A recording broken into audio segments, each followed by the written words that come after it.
Olá, seja bem-vindo a mais uma reflexão sobre o livro de Gênesis. Hoje trataremos sobre o terceiro dia, Gênesis 1, versos de 9 a 13. Sou Oséias, professor aqui do THI e o idealizador deste projeto. Seja bem-vindo, pega a sua Bíblia, fique em um local bem confortável para que você possa aproveitar ao máximo a nossa reflexão. Gênesis 1, de 9 a 13, está registrado o seguinte: E disse Deus: Ajuntem-se num só lugar as águas que estão debaixo do céu, e apareça o elemento seco. E assim foi.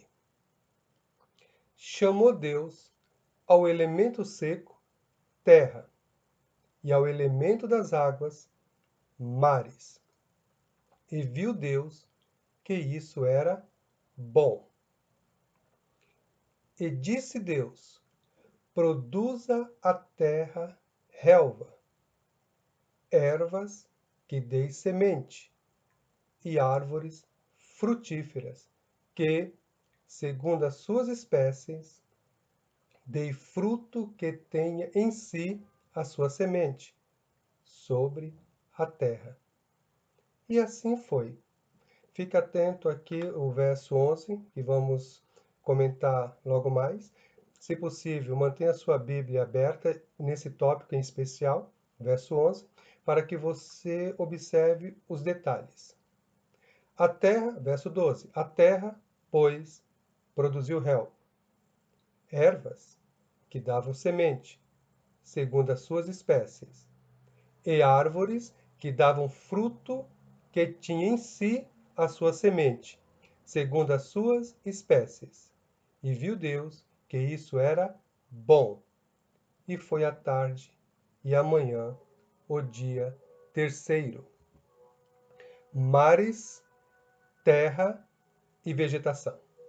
O terceiro dia de Gênesis corresponde ao período secundário ou mesozoico em geologia.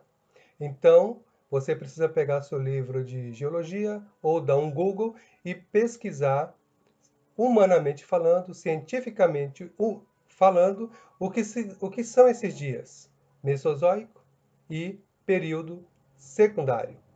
Para que depois que você entenda esse período, você retorna aqui ao nosso texto de Gênesis 1, de 9 a 13. Acredito que você será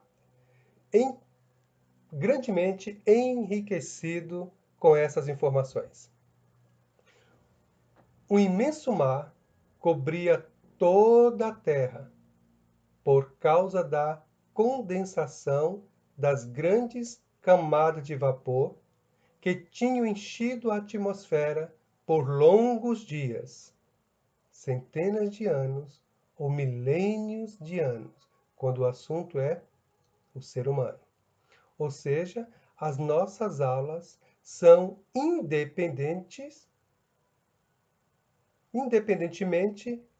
dependente das aulas anteriores. Ou seja, é possível compreender o terceiro dia só com essa aula, só com esse vídeo? Sim, mas vai exigir mais esforço do candidato. Se você está aqui apenas observando pelo o terceiro dia apenas esta aula, vai exigir um esforço um pouco mais mental sua para que você possa trazer à memória tudo que você já aprendeu, independente dos outros vídeos. As nossas aulas são dependente das outras. Prosseguindo, o trabalho deste dia foi separar a terra das águas e fazer que ela produzisse ervas. A linguagem bíblica é, como sempre, simples e concisa, ou seja, objetiva. Ajuntem-se as águas debaixo do céu num lugar à parte, e apareça a porção seca. Aceitamos candidamente que este processo se efetuou por meio de abalos vulcânicos.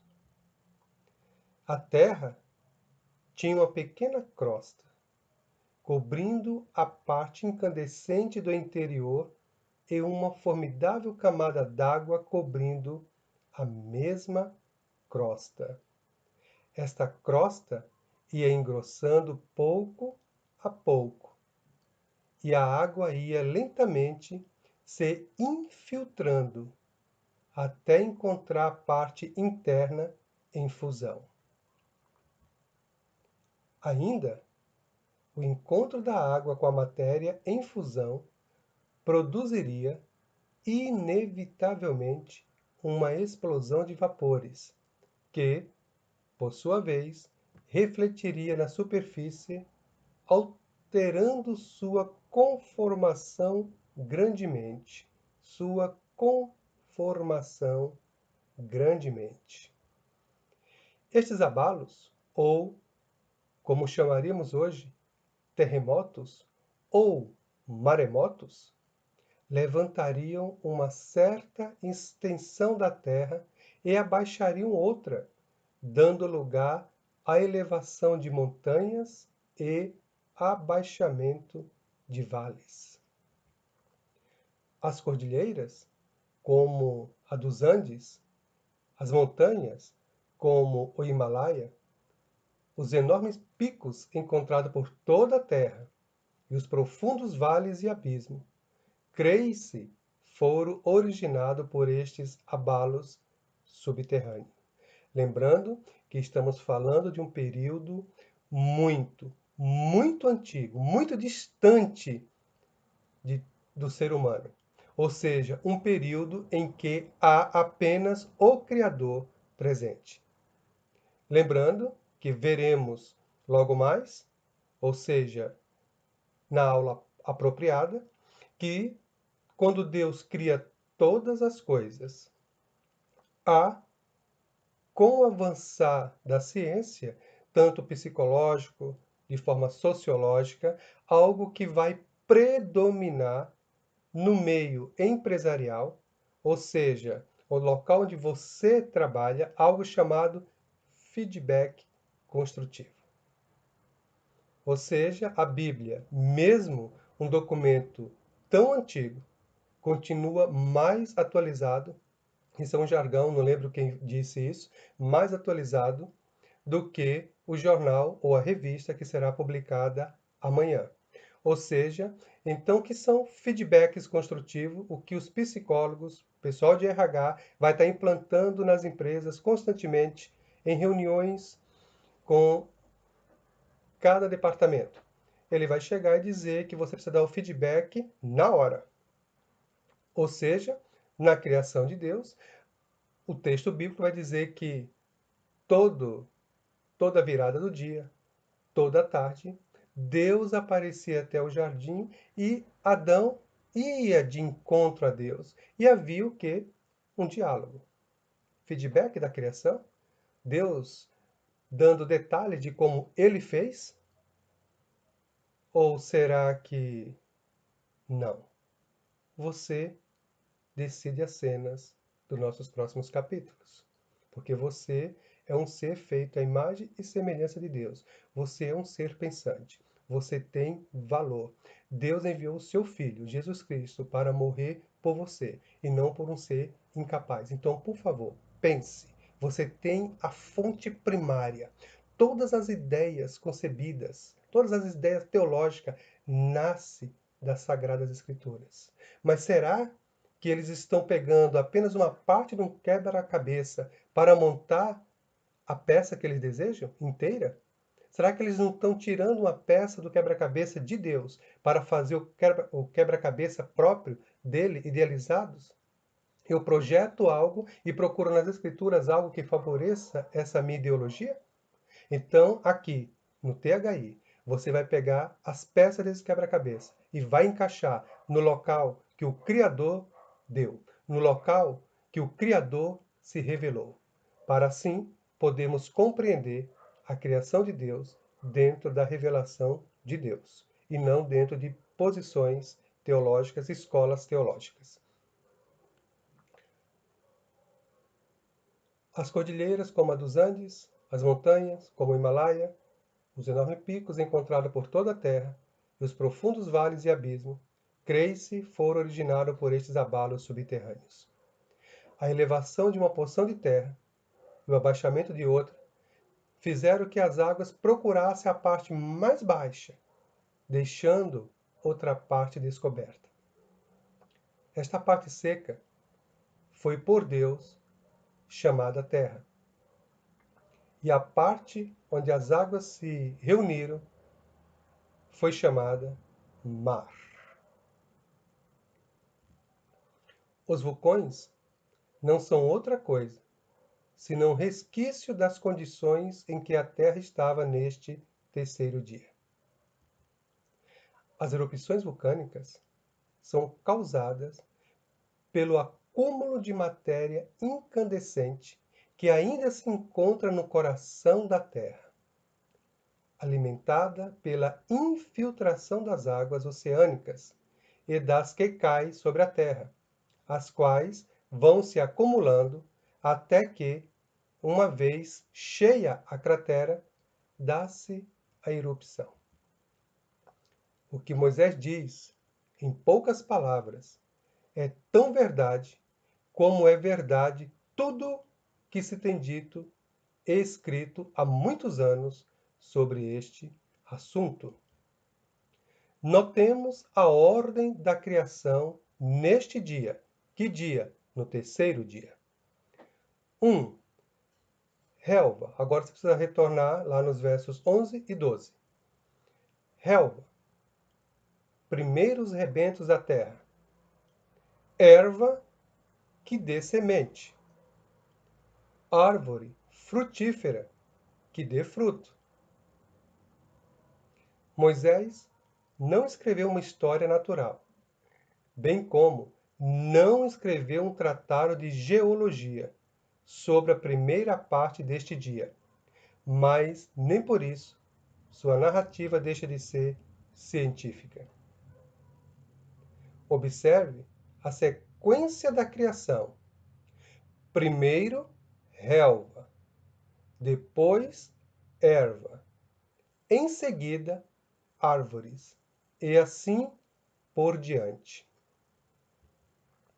Deus criou certo número de famílias e deu-lhes o poder natural de se reproduzirem segundo a sua espécie. O alarde que se tem feito sobre a origem das espécies de Darwin tem mais fumo do que fogo. É trovoada sem chuva.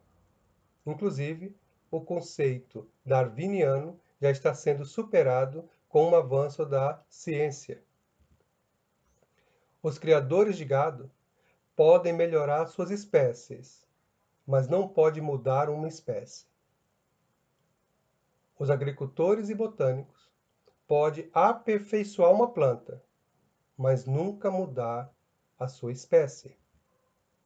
Outra coisa que a ciência moderna confirma é que muito antes de aparecer vida animal, existiu vida vegetal. O tempo ninguém pode medir, mas o fato pode ser constatado. A vida animal vem do quinto dia. Houve, portanto, um imenso período de tempo entre a criação dos vegetais e a criação dos animais. Diz-se que essas três espécies de plantas mencionadas aqui apareceram com intervalos imensamente grandes entre uma e outra. No fim da época siluriana, só havia os criptógamos e as águas marinhas, plantas muito rudimentares. Na época devoniana, cuidado, eu disse devoniana e não darwiniana, é outra coisa. Na época devoniana, apareceram as árvores e outras plantas do reino vegetal, de estrutura desenvolvida. Se a ciência estiver no caminho certo, o terceiro dia foi de longa duração, e entre a criação da relva, da erva e das árvores, mediou considerável espaço de tempo. Para nós, é irrelevante o tempo que Deus gastou, se foi um momento, uma miríade de séculos. Cremos que Ele criou porque tudo o que o universo apresenta é o resultado das atividades divinas. Assim, finalizamos a nossa reflexão sobre o terceiro dia, e você não pode esquecer de ler Jó, capítulo 38, onde Deus, tendo um diálogo com o seu servo Jó, ele vai trazer Jó para a realidade, vai convocar Jó para um tete-a-tete, olho no olho, entre aspas, e vai dizer assim: onde estava tu quando eu criei a terra? E atente para o verso 9, onde ele vai falar para Jó que ele, Deus, determinou o limite de todas as coisas. Ele chegou para o mar e disse: até aqui virá, e daqui não passarás. Ou seja, quando você vai à praia e você vê aquela onda da praia se aproximando e tem o quebra-mar, ele bate e volta, bate e volta. Então o mar tem o seu limite, porque Deus assim o disse: até aqui virás e daqui não passarás. Até o nosso próximo encontro.